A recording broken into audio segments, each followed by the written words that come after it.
Marcos capítulo 9, do verso 43 ao verso 49.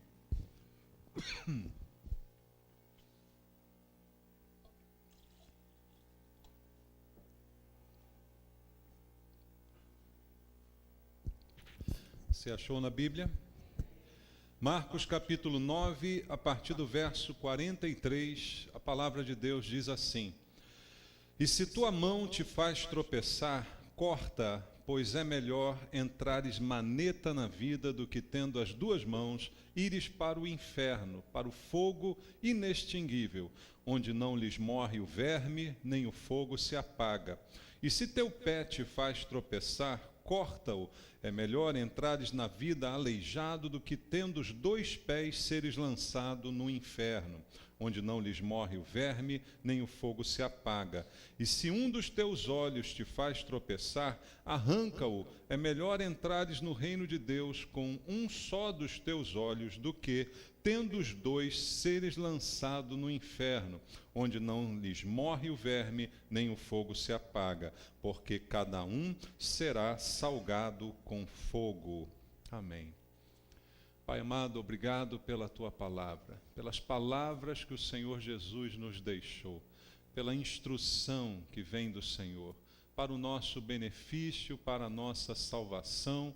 O Senhor nos deixou a palavra da verdade, que guia, que conduz a nossa vida, a lâmpada para os nossos pés, a luz para o nosso caminho, e é dessa lâmpada que nós precisamos essa noite, para trazer esclarecimento da verdade, para dissipar todo erro, todo engano, que a Tua palavra nos fale aos corações e possa, essa noite, fazer diferença em nossa vida, Pai. Não estamos aqui para ouvir homens com doutrinas e filosofias humanas, mas para ouvir a palavra que sai da Tua boca, e eu coloco a minha vida em Tuas mãos, clamo pela unção do Espírito Santo, para que debaixo deste poder eu possa ministrar a Tua palavra. É o que eu te peço em oração, que fazemos em nome de Jesus. Amém.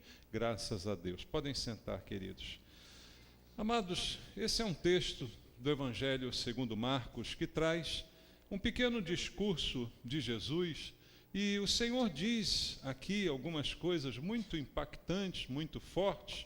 E em todos os versículos que nós lemos, praticamente, ele repete o mesmo conceito de que é melhor extirpar o mal, extirpar o pecado, ainda que isso custe um dos membros do corpo, do que, em contrapartida, ser lançado no inferno. Jesus repete isto aqui por 3 vezes. E essa é uma das muitas passagens bíblicas que falam a respeito do inferno. Ninguém gosta de ouvir essa palavra, né? Ninguém gosta de saber a respeito do inferno. É uma coisa que não nos agrada conhecer, mas é um ensinamento bíblico. E hoje em dia, no tempo que estamos vivendo, muitas pessoas ignoram a realidade do inferno. Ignoram que seja algo literal, ignoram que realmente seja algo concreto. Muitos fantasiam ou querem dar uma explicação para o inferno, querem fazer uma alegoria, querem dizer que não é bem assim, que Jesus estaria apenas dizendo sobre um lugar diferente e tal. Mas o que nós vemos na Bíblia é que o inferno é um ensinamento bíblico, é uma doutrina bíblica verdadeira, como toda a palavra de Deus. Não é uma alegoria, não é uma fantasia, é algo real que o Senhor Jesus, eu usei aqui palavras que saíram da boca de Jesus, estava ele ensinando. Mas as pessoas, principalmente aqueles que estão no erro, se preocupam com essa palavra, não gostam dessa palavra. Talvez esta palavra hoje, no tempo atual, não seja uma palavra politicamente correta, não é?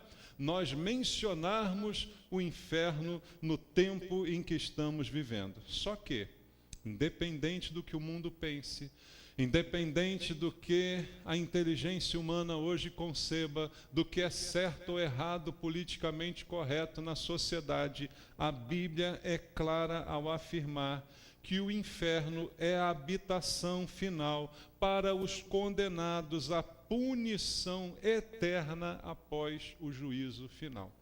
Em todas as Escrituras, nós vamos encontrar esse ensino de forma bem clara, de maneira que não é possível alegorizar, não é possível mudar. Isso é algo muito claro, como foram as palavras que nós ouvimos aqui a respeito de Jesus. Veja, Mateus, o Evangelho, vamos ler, no capítulo 22, no versículo 13, um outro exemplo bíblico. Em Mateus 22, 13, Jesus também está ensinando, e ele diz assim: então ordenou o rei aos serventes: amarrai-o de pés e mãos e lançai-o para fora, nas trevas. Ali haverá choro e ranger de dentes.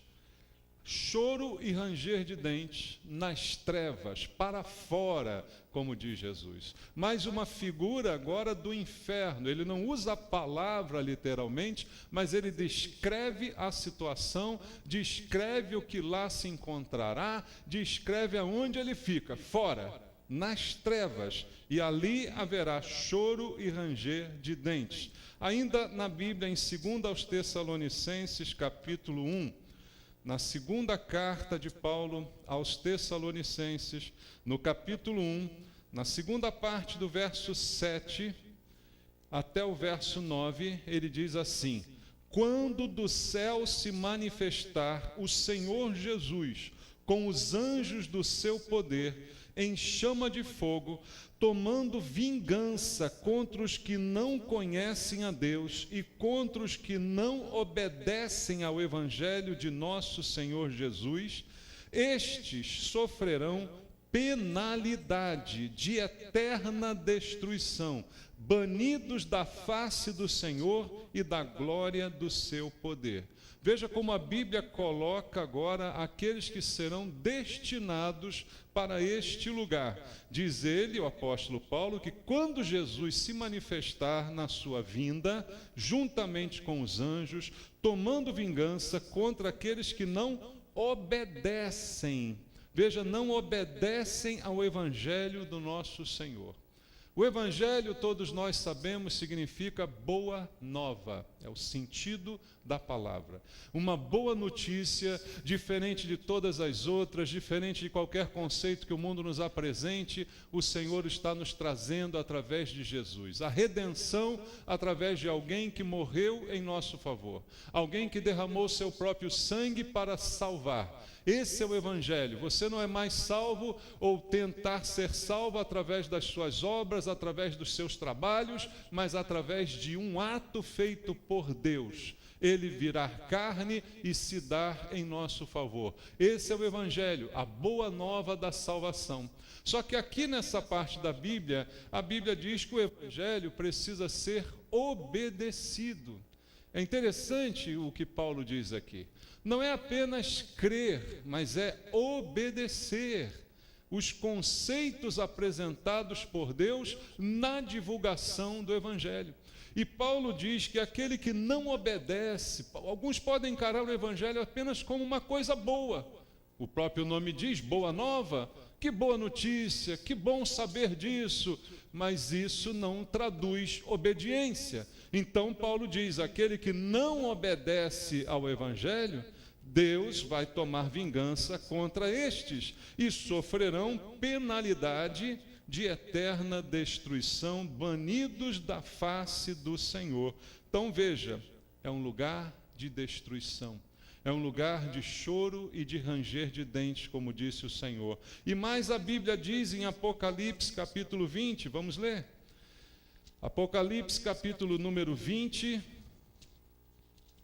no versículo número 10, a palavra diz: o diabo, o sedutor deles, foi lançado para dentro do lago de fogo e enxofre, onde já se encontraram não só a besta, como também o falso profeta, e serão atormentados de dia e de noite pelos séculos dos séculos.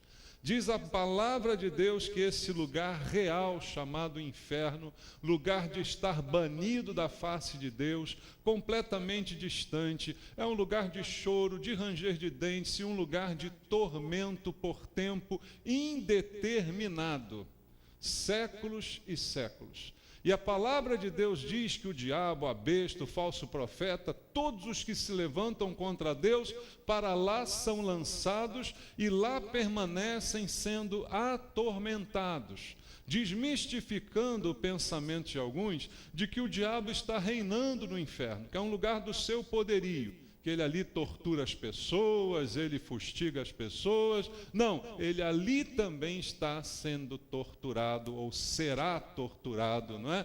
Quando for definitivamente lançado para lá. Então, o que a Bíblia diz é algo bem claro, bem límpido a respeito dessa doutrina. E em Lucas capítulo 16, vamos ler também, diz aqui, Lucas 16, versículo 23. Veja só, no inferno, estando de que maneira? Em tormentos, levantou os olhos e viu ao longe a Abraão e a Lázaro no seu seio. Jesus está contando aqui a história do rico e Lázaro e está descrevendo que um no inferno, em tormentos, levantava os olhos e via bem longe Abraão e Lázaro desfrutando do céu, mostrando que são lugares completamente diferentes, e no mesmo texto você encontra que estão separados por um imenso abismo. Então um lugar real, um lugar de sofrimento, de choro, de ranger de dentes, de tormento, é tudo que a Bíblia menciona, e tantos outros textos mais eu poderia citar aqui junto com você essa noite. Então são palavras terríveis que descrevem a realidade do inferno, a realidade desse lugar preparado também por Deus para ali acolher todo tipo de rebeldia, de desobediência. Tudo isso está preparado pelo Senhor. Agora, assim como o inferno será bem pior do que aquilo que podemos imaginar, essas palavras que nós lemos aqui nos dão uma noção do que será o inferno. Choro, ranger de dentes, tormento, mas muito pior do que talvez as palavras possam expressar. Mas também, queridos, em contrapartida ao céu. E o céu, também descrito pela Bíblia, de diversas formas, de diversas maneiras. Não há palavras humanas que consigam descrever o seu real significado e aquilo que vamos encontrar quando lá chegarmos. O apóstolo Paulo, falando sobre isso, ele diz aqui em 1 Coríntios capítulo 2, verso 9. Abra aí a sua Bíblia. Em 1 Coríntios capítulo 2, verso 9, está escrito: nem olhos viram, nem ouvidos ouviram, nem jamais penetrou em coração humano o que Deus tem preparado para quem? Para aqueles que o amam. Ao mesmo tempo que a Bíblia apresenta uma realidade terrível sobre o inferno, ela também apresenta uma realidade maravilhosa sobre o céu, que nós não somos nem capazes de descrever por palavras ou por pensamentos, coisas inimagináveis que o Senhor está preparando para aqueles que o amam, é o que diz a palavra de Deus. Mas como citei para você, Lucas 16, no versículo 26, diz assim: e além de tudo, está posto um grande abismo entre nós e vós, de sorte que os que querem passar daqui para vós outros não podem, nem os de lá passar para nós. Descrevendo a distância entre o céu e o inferno, um abismo intransponível, e também descrevendo a impossibilidade de trânsito entre esses dois lugares. Uma vez no céu, no céu. Uma vez no inferno, no inferno. Não há comunicação nem trânsito entre esses dois lugares, é o que diz a Bíblia. Após a realidade da destinação Não há como mudar esse destino, é o que está afirmando aqui a palavra de Deus. Mas agora vamos entender por que essas realidades tão distintas e no que elas são baseadas. Porque um Deus de amor, como nós conhecemos o Deus da Bíblia, o Deus que é amor, como diz a palavra de Deus, estaria ou teria criado um lugar como o inferno, que em nada se parece com o amor que nós conhecemos de Deus? Porque ele existe, esse lugar. E para quem ele está preparado? Veja, queridos, o inferno é uma consequência. A consequência da ira e da indignação de Deus contra o maior problema do homem, que se chama pecado. Pecado é o maior problema. Pecado é afastamento de Deus. Pecado é rebeldia contra Deus. É Deus mandar você ir numa direção e você insistir em ir em outra. É Deus te dar um conselho bom e você insistir em desobedecer. Deus te mostrar o caminho e você insistir em encontrar o seu próprio caminho. Isso é o significado de pecado. Então o inferno existe como consequência da ira que o pecado provoca em Deus, da indignação que é provocada em Deus pela insistência do homem em desobedecer. Então, embora Deus seja amor, Deus também é justo. A justiça de Deus está em equilíbrio com o amor de Deus. E Deus, que é bom, que é amor, que preparou para o homem um futuro maravilhoso, mas o homem recusa esse futuro, então isso provoca a ira de Deus, que ainda é um conceito bíblico que não caducou e que também temos que entender. Não gostamos da imagem de um Deus irado, não gostamos de falar nisso, não é muito popular, volto a insistir, não é politicamente correto. O Deus que o mundo hoje quer ouvir é aquele que apenas bate nas minhas costas e diz: tá bom, meu filho, eu te dou uma segunda oportunidade. Esse é o Deus que as pessoas querem ouvir. Um Deus que é criado segundo os meus conceitos. Um Deus que eu imagino e concebo. E não o Deus verdadeiro da Bíblia, que é amor, sim, mas que também é justiça. E que por causa disso também fica irado. Nós que não conseguimos entender a ira de Deus, precisamos entender esse conceito bíblico, porque ele é uma realidade. Veja o que diz a Bíblia em Hebreus capítulo 12, na carta aos Hebreus, no capítulo número 12, no versículo número 29, termina assim o capítulo 12: porque o nosso Deus é fogo consumidor, o mesmo Deus que é amor, é justiça, mas é fogo consumidor.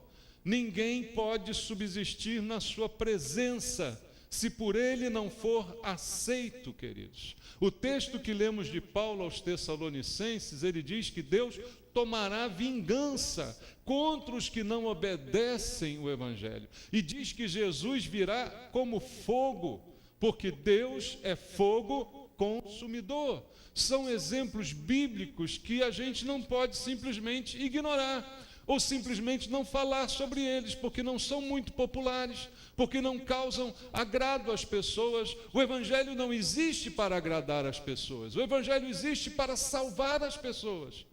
Eu posso agradar uma pessoa a vida inteira, mas ela permanecer no pecado e ser lançada no inferno. Talvez ela precise de uma palavra que faça ela romper com essa linha descendente que ela tem trilhado em sua vida. E essa palavra não será agradável, mas será verdadeira. E ela precisa obedecer ao Evangelho, para que então ela possa ser salva, como é a vontade de Deus. Então o inferno é uma evidência da justiça de Deus. Deus é justo, o inferno é a justa condenação daqueles que desafiam a Deus, se apegando aos seus pecados, pecados que Deus detesta. Então isso é a consequência.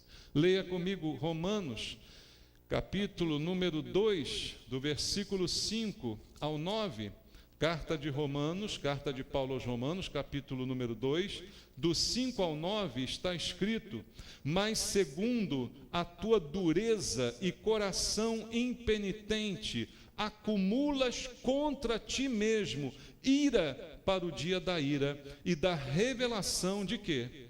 Do justo juízo de Deus. Então, aqueles que, por causa da dureza de um coração impenitente, um coração que não se submete à penitência, um coração duro, que não se deixa dobrar diante da grandeza de Deus, cada vez mais essa pessoa acumula uma dívida sobre a outra, ira para o dia da ira.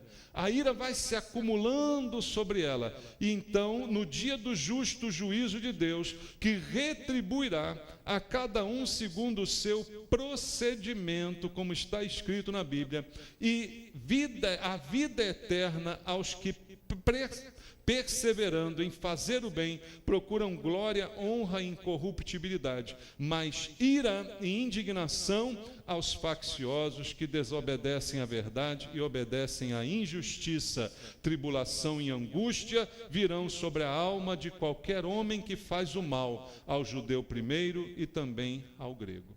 Veja que a Bíblia é clara ao afirmar as razões do inferno. E ninguém que para lá for lançado, poderá dizer que foi injustiçado, porque a justiça de Deus, ao contrário da justiça dos homens, ela não erra, ela é infalível, ela é imparcial e ela é aplicada corretamente. Dá para entender isso? Então estamos diante de um ato de justiça de Deus.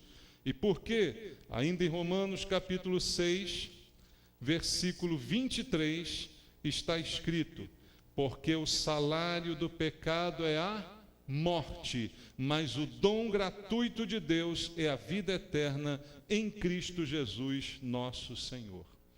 Deus dá gratuitamente a vida eterna, mas o salário do pecado, ele certamente será pago. A morte da separação de Deus, da separação eterna, do inferno, do choro e do ranger de dentes. E, queridos, uma coisa que também fica clara pela Bíblia, como falei naquele texto de Lucas 16, um abismo de separação, onde não há comunicação, ninguém passa de um lado para o outro. A Bíblia também é clara ao afirmar que não há uma segunda chance. Ou seja, a vida que eu tenho para viver é esta, aqui e agora. A vida da qual prestarei contas é esta vida na qual estou vivendo. Caem por terra toda e qualquer doutrina humana que alimente uma possibilidade de uma segunda chance, como, por exemplo, a doutrina da reencarnação. A doutrina da reencarnação é extremamente ofensiva aos princípios bíblicos, porque se ela fosse verdadeira, Jesus não seria a propiciação pelos nossos pecados. Se ela fosse verdadeira, Jesus não precisaria ter morrido, já que o homem aperfeiçoa a si mesmo através de sucessivas reencarnações, onde vai pagando pelo karma os erros que cometeu em encarnações passadas. Essa doutrina dispensa completamente a existência de Jesus Cristo, de um Salvador, porque o homem salva a si mesmo. Mas essa doutrina, além de errada, é condenada na própria Bíblia, que afirma a verdade. Em Hebreus capítulo 9, versículo 27 e 28, vamos ler o que diz a palavra de Deus sobre isso. Hebreus 9, 27 diz assim: e assim como aos homens está ordenado morrerem quantas vezes? Morrerem uma só vez, vindo depois disto o quê? O juízo. Assim também Cristo, tendo-se oferecido uma vez para sempre, para tirar os pecados de muitos, aparecerá segunda vez sem pecado aos que o aguardam para a salvação. Aqui está resumindo o plano de Deus. Veja, uma única morte de Jesus, para ele aparecer ressurreto uma segunda vez, para aqueles que o aguardam para a salvação. E aos homens está ordenado morrerem apenas uma vez, seguindo-se a essa morte o juízo. Não há estados intermediários, não há reencarnações, não há mortes e nascimentos sucessivos, apenas uma morte decorrente de uma única vida para prestação de contas no dia do juízo. Então não há outra oportunidade. O que fazemos aqui, somos responsabilizados. Não há uma outra chance de reparar numa outra vida, num outro corpo, numa outra história. A história da nossa vida é aqui agora. A desobediência ao Evangelho, ela é vista aqui e agora, não em outras vidas, em outras mortes. Então, o que nos diz a Bíblia é que essa vida que temos agora é a vida da qual prestaremos contas diante de Deus. E o melhor de tudo é que Deus nos deu Jesus para ser nosso advogado, para que nós possamos, na prestação de conta, apresentar o sacrifício que Ele fez por nós, obedecendo ao Evangelho de Jesus Cristo, como diz a Bíblia. E aí, queridos, outra coisa que precisamos entender é que aquele que ignorar todas essas coisas, aquele que desobedecer ao Evangelho e por isso for para lá, ele terá a compreensão de que ele condenou a si mesmo.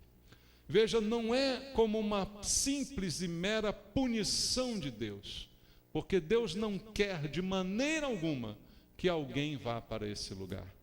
O que Deus deseja é a salvação do homem.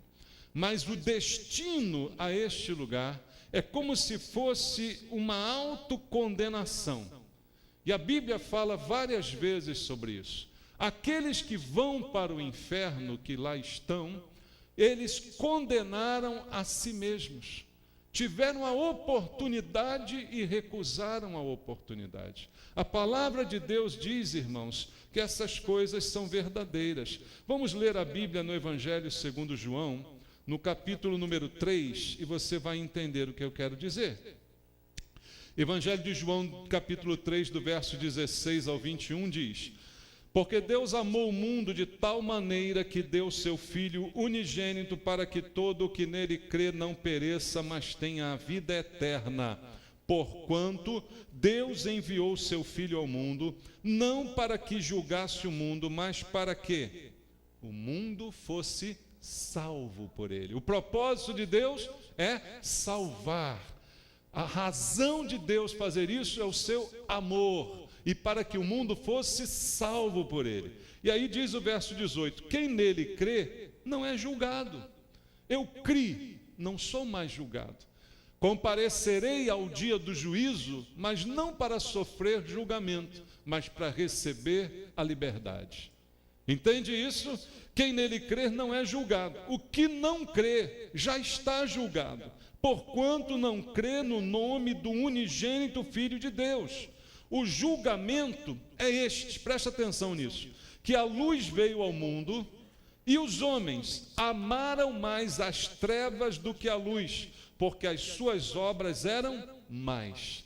A luz veio, a oportunidade chegou, a chance apareceu, mas os homens decidiram amar mais as trevas do que a luz. Uma decisão do homem é que o leva para o inferno. A decisão de Deus é amá-lo de tal maneira, dar Jesus para salvar. Essa é a vontade de Deus. Mas a decisão do homem é amar mais as trevas do que a luz.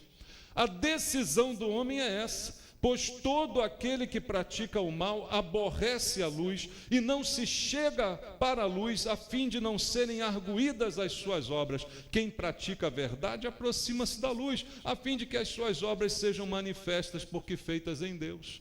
Então o problema dos que estão nas trevas e no pecado é que cada vez mais querem se esconder nas trevas. Amam mais a treva do que a luz, porque a luz exibe as falhas. A luz, ela salva, mas ela mostra quem eu sou. A luz, ela traz a salvação, mas ela revela a minha podridão. E nós não queremos ter a nossa podridão revelada. Então, com ela guardada e bem escondida nas trevas, caminhamos para o inferno. Mas a palavra de Deus diz que se você confessa e deixa o seu pecado, você alcança misericórdia. Mas confessar é dar publicidade. Confessar é revelar a luz. Confessar eu sou pecador é se colocar sob os holofotes do mundo. E é isso que muitos não querem fazer. Então, por isso vão para o inferno. Porque amam mais as trevas do que a luz. Condenam-se a si mesmos. Não é que sejam jogados por Deus no inferno. Eles decidem o seu próprio destino, amando mais as trevas do que a própria luz. E isso fazem com seu comportamento, com a sua teimosia, com a sua insistência, com seus pecados recorrentes. Veja, Romanos capítulo 1, versículo 32, diz assim: ora, conhecendo eles a sentença de Deus, de que são passíveis de morte os que tais coisas praticam, não somente as fazem, mas também aprovam os que assim procedem. Olha o que Paulo diz aqui. Não é por falta de conhecimento que alguém vai para o inferno. Eu não sabia que era pecado. Eu não sabia que era errado. Eu não sabia que Deus não aprovava isso. Deus não é injusto, fique tranquilo. Ninguém estará no inferno sem ter se eleito para isso, se autoelegido para isso, pelas escolhas que fez durante a vida. O que diz a Bíblia é que conhecem a sentença de Deus, sabem que são passíveis de morte aqueles que fazem essas coisas, mas apesar disso, não somente eles fazem, como também aprovam, batem palmas para aqueles que fazem da mesma forma, incentivando mais pessoas a ir para o inferno. É o que diz a Bíblia Sagrada. Então, queridos, o inferno, ele é a consequência. É a consequência da escolha livre do homem. Deus nos deu liberdade de escolha, mas eu escolho desobedecer. Eu escolho aplaudir os que também desobedecem. Eu escolho andar com aqueles que são inimigos de Deus. Eu escolho me esconder nas trevas para que o meu pecado não seja exibido, para que ele não seja tratado. Eu cubro as minhas feridas, o meu câncer da alma, para que ele não seja visto. Então, com ele, eu irei para o inferno. É o que diz aqui a Bíblia, uma escolha livre que o homem faz e que, por isso, o destina para lá. Então, os que para lá se dirigem, o fazem por causa da sua livre escolha, porque liberalmente escolhem desobedecer a Deus. A prova disso, eu quero dizer para você, na primeira carta de Paulo a Timóteo, no capítulo número 2, no versículo 4, para você entender bem o que eu estou dizendo. 1 a Timóteo, capítulo 2, verso 4, está escrito. Aliás, vamos ler do 3 para você entender. Isto é bom e aceitável diante de Deus, nosso Salvador. Aí o capítulo, versículo 4. O qual, ou seja, Deus, nosso Salvador, deseja que todos os homens sejam salvos e cheguem ao pleno conhecimento da verdade. Qual é o desejo de Deus? Que todos sejam salvos, que todos cheguem ao conhecimento da verdade. Esse é o desejo de Deus. Essa é a vontade de Deus. Mas como Deus deu ao homem a liberdade de escolha, contrariamente à sua vontade, alguns decidem se lançar no inferno. O lugar de choro e ranger de dentes, de tormentos, de tudo aquilo que nós já vimos aqui pela palavra de Deus. Uma escolha do homem. Deus não tem prazer, queridos, na perda de ninguém, nem do perverso. Talvez você imagine que aqueles que são perversos, Deus tem prazer em destruí-los. Não, o prazer de Deus é salvá-lo. Por isso, Deus sempre está dando uma oportunidade aqui e agora. Não depois. Depois não há oportunidade. Depois há um abismo de separação. Ninguém passa de lá para cá, nem daqui para lá, como disse a Bíblia. Mas hoje há uma chance. Deus está mostrando, Deus está trazendo a palavra, Deus está tocando no coração. Há uma chance de você escapar, mas muitos mesmo assim não querem. Veja Ezequiel capítulo 33, verso 11, diz bem para nós que Deus não tem prazer na morte do perverso. Veja, Ezequiel 33, verso 11, está escrito: tão certo como eu vivo, diz o Senhor Deus, não tenho prazer na morte do perverso. Está vendo isso? Deus falando, não tenho prazer na morte do perverso, mas em que o perverso se converta do seu caminho e viva. O prazer de Deus é a conversão, é o arrependimento do homem, é a mudança de caminho, a mudança de vida. Convertei-vos dos vossos maus caminhos, porque a vez de morrer, ó casa de Israel. Então Deus não quer a destruição, quer a salvação, e diz: convertei-vos, um apelo de Deus. E é isso que é feito a cada dia que você está vivo e ainda não se rendeu a Jesus. Deus está apelando ao seu coração: venha para a luz, deixe as trevas, deixe a vida de pecado, se exponha. Mostre para o mundo que você não quer mais viver dessa maneira. Mostre para o mundo que você quer ser diferente. Mostre para o mundo que você se arrepende da sua vida de pecados. E venha para Deus. Convertei-vos. Por que morrer? Por que o inferno, se eu tenho algo melhor para você? Por que você escolhe isso? É a palavra que o Senhor está trazendo. Queridos, a alternativa que Deus apresenta ao homem é aceitar com gratidão, é receber com gratidão a graça de Deus em Cristo. Graça é favor que eu não mereço. Graça é dada não por merecimento, mas pela grandeza do doador da graça. Ele não dá baseado no mérito, mas dá pela sua própria grandeza. E nos oferece a graça para que eu possa, então, em Cristo, ser livre de todo o mal. Por isso a Bíblia traz como oposição ao inferno as palavras do apóstolo Paulo em Efésios, capítulo número 2. Eu quero ler contigo até o verso número 10. Está escrito assim: ele vos deu vida, estando vós mortos nos vossos delitos e pecados, nos quais andastes outrora, segundo o curso deste mundo, segundo o príncipe da potestade do ar, do espírito que agora atua nos filhos da desobediência. Há um espírito atuando nos filhos da desobediência, nesses que insistem em desobedecer o evangelho, entre os quais também todos nós andamos outrora. Nós já vivemos sob a influência desse espírito de desobediência. Nós já vivemos sob a influência desse espírito de rebeldia. Paulo nos lembra: estávamos mortos em delitos e pecados, estivemos sob essa influência maligna, fazendo a vontade da carne, dos pensamentos. Éramos por natureza filhos da ira, como também os demais. Mas Deus, sendo misericórdia, por causa do grande amor com que nos amou, e estando nós mortos em nossos delitos, nos deu vida, juntamente com Cristo. Pela graça sois salvos, e juntamente com Ele nos ressuscitou e nos fez assentar nos lugares celestiais em Cristo Jesus, para mostrar nos séculos vindouros a suprema riqueza da sua graça em bondade para conosco em Cristo Jesus, porque pela graça sois salvos, mediante a fé. Isso não vem de vós, é dom, é presente de Deus, não de obras, para que ninguém se glorie, pois somos feitura dele, criados em Cristo Jesus para boas obras, as quais Deus de antemão preparou para que andássemos nelas.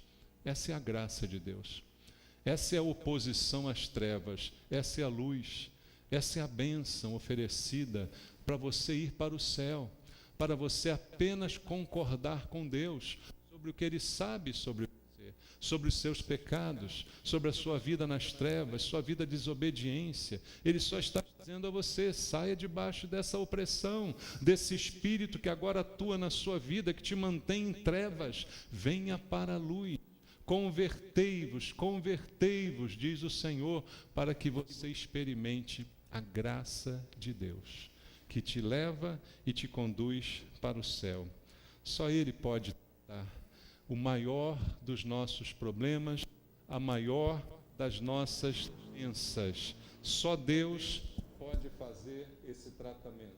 Só Ele pode tratar desse grande problema que nós temos chamado pecado. Em 1 de João, capítulo 1, versículo 8, leia junto comigo. Primeira Epístola de João, capítulo 1, verso 8, diz assim, presta atenção nisso: se dissermos que não temos pecado nenhum, a nós mesmos nos enganamos, e a verdade não está em nós. Veja Deus falando àqueles que dizem: eu não tenho pecados. Eu ouvi essa mensagem, mas eu não tenho do que me arrepender. Eu não sou tão ruim como outras pessoas que eu conheço. Eu sou uma pessoa boa. A Bíblia diz que não, que você não é uma pessoa boa, que não existe nenhuma pessoa boa. Bom é Deus. É o único que é digno desse qualitativo. É Deus o único bom. Então, se eu digo que não tenho pecado, primeiro, eu engano a mim mesmo, que é o pior engano. E depois, diz a palavra que a verdade não está em mim. Mas olha a opção: se confessarmos os nossos pecados, Ele é fiel e justo para nos perdoar os pecados e nos purificar de toda injustiça. Se dissermos que não temos cometido pecado, fazemo-lo mentiroso, a sua palavra não está em nós. Filhinhos meus, estas coisas vos escrevo para que não pequeis. Se todavia alguém pecar, temos advogado junto ao Pai, Jesus Cristo, o justo, e Ele é a propiciação pelos nossos pecados, e não somente pelos nossos próprios, mas ainda pelos do mundo inteiro. Como é simples, irmãos, a oferta de Deus. Como é simples a oferta de Jesus para você, a entrega dele em seu lugar, para levar os seus pecados, para que você admita: sim, eu sou pecador. Eu preciso de Jesus, eu preciso da salvação, eu preciso me converter, preciso sair das trevas e me expor à luz. Eu não tenho medo da luz, porque a luz me salva, entende? Eu não tenho medo de ser exposto, porque eu reconheço que sou pecador. Vou parar de enganar. A luz vai mostrar quem eu sou, mas a luz também vai me salvar. Ela vai perdoar os meus pecados. Ele é fiel e justo para perdoar os pecados daquele que confessa. E por fim, eu deixo contigo Romanos capítulo 10, versículo 9 até o versículo 11, mostrando o que significa também essa exposição à luz.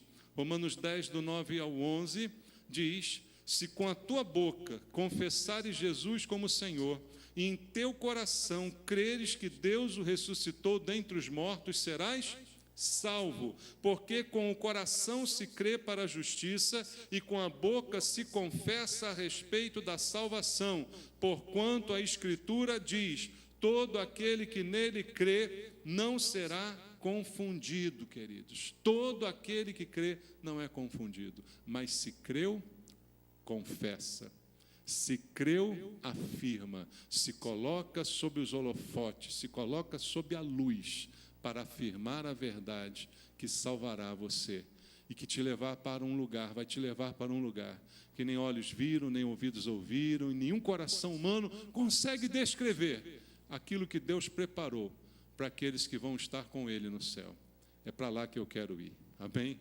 É para lá que você quer ir também? Vamos orar? Senhor meu Deus, meu Pai, nós ouvimos a Tua palavra, Pai, convidando para a salvação, convidando para a luz, para deixar as trevas. Senhor, pelo poder do Espírito Santo, que convence o homem do pecado, da justiça e do juízo. Se há alguém aqui que ainda não se rendeu a Jesus, que ainda precisa fazer isto publicamente, Pai, que ainda precisa assumir esse compromisso contigo sem medo da luz, toca nesse coração, para que essa noite, além de crer, ele possa confessar com a sua boca que Jesus Cristo é o Senhor, para a glória de Deus. Há alguém no nosso meio que quer entregar sua vida para Jesus? Levanta sua mão, acena para mim, eu quero orar por você. Meu querido lá, pode vir aqui, vamos orar juntos? Alguém mais quer entregar sua vida para Cristo? Vamos orar? Entrega a sua vida para o Senhor. Tem alguém mais querendo essa oportunidade?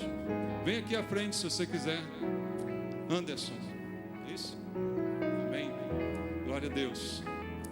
Senhor, eu quero colocar essa vida preciosa em tuas mãos, pedindo a ti, meu Pai, que essa atitude de Anderson diante da igreja, de romper com as trevas para se expor à tua luz, seja algo definitivo na sua vida, Pai, para que ele possa experimentar agora tudo aquilo que o Senhor tem para ele, começando pelo perdão dos seus pecados, começando por uma nova vida aqui nesse mundo, até que ele, ao deixar o mundo, possa ir para o céu, estar com o Senhor, não mais para as trevas, não mais para onde haverá choro e ranger de dentes, mas para a companhia do Senhor no céu. É o que eu te peço, junto com ele, em oração, juntamente com a tua igreja, agradecendo ao Senhor pela vida do Anderson, que o Senhor salvou essa noite, em nome de Jesus, amém.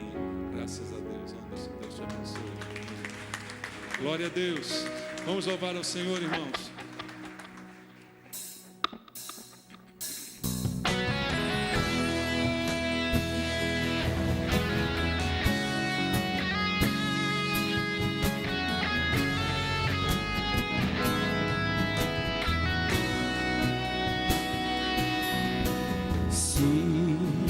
Seu coração não sabe o caminho certo a seguir.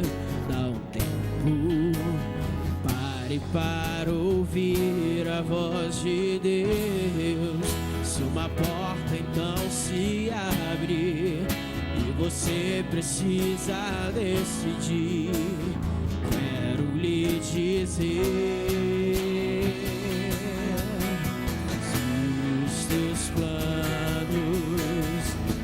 seus olhos podem ser bons, mas o Senhor quer os seus passos guiar. Nem olhos viram, nem ouvidos ouviram, nem jamais penetrou no coração do homem o que Deus tem preparado para aqueles que o amam e entregam tudo em suas mãos.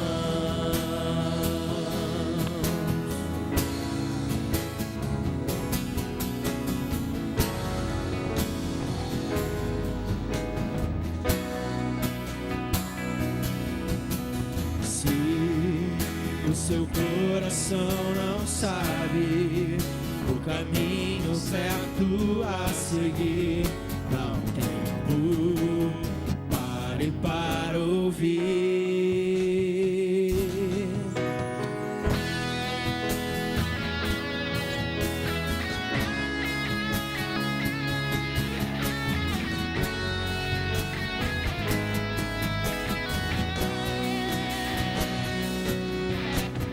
Que os seus planos aos seus olhos podem ser bons, mas o Senhor quer os seus passos guiar.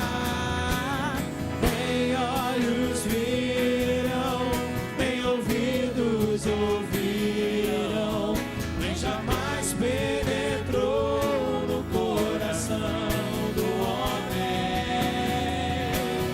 o que Deus tem preparado para aqueles que o amam e entregam tudo em